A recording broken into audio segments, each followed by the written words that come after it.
all have the following property.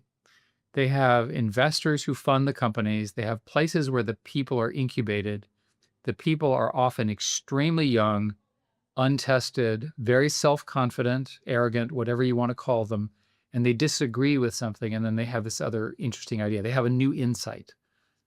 Now, the problem with those insights is that often those insights are a product feature, not a platform or a product. In other words, they've come up with a better way of doing X, and X is an important component of this bigger system. Usually, those founders end up getting acquired. There are very, very few ideas that can really grow at that. So there's a natural inefficiency in the market in that those people should have gone to the winning company in the first place. On the other hand, to argue against that point, think of it this way. Why does a company buy a smaller company in the first place? Well, presumably because they need that function. So over and over again, what I've seen is that the startup founders are fighting essentially a validation game, and that whoever emerges among the startups is the one you should buy. And then the rest should be garbage collected. And I mean that people should end up in other roles and so forth. But usually you do what are called acqui-hires in these companies.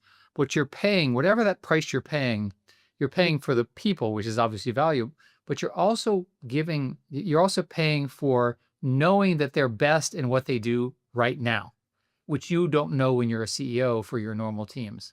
So what I like about this model is that as long as revenue is going up and as long as valuations are insane, which seems to be most of the time in the winners anyway, which is remarkable, Yeah.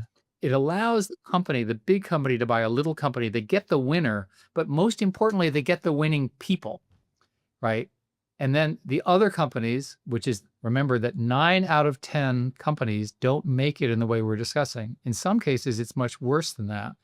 The traditional number in venture is that 4 go completely out of business and 5 become the living dead, which means they are not growing and you can't get rid of them.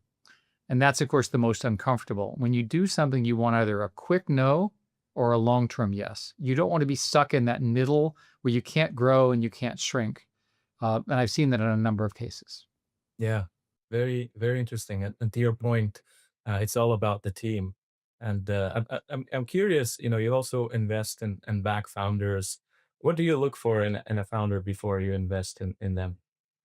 But let me state that to answer your previous question, the system works so well, I encourage people not to tinker with it, right? There may be some improvements on the edge, but the fact of the matter is, look at the wealth and technology and customers that have been start with Microsoft and Apple, and then go through Sun and the others in that generation, then go through Google and its generation, and look at Meta, and then look at Airbnb and Tesla and so forth, SpaceX. All of these have the same property, that they entered these competition.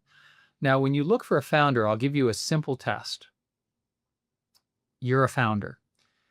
At some point, and let's say I'm your investor, which I hope to be, at some point, you're going to be in the situation where a big company has decided to do the same thing as your little company is doing, right?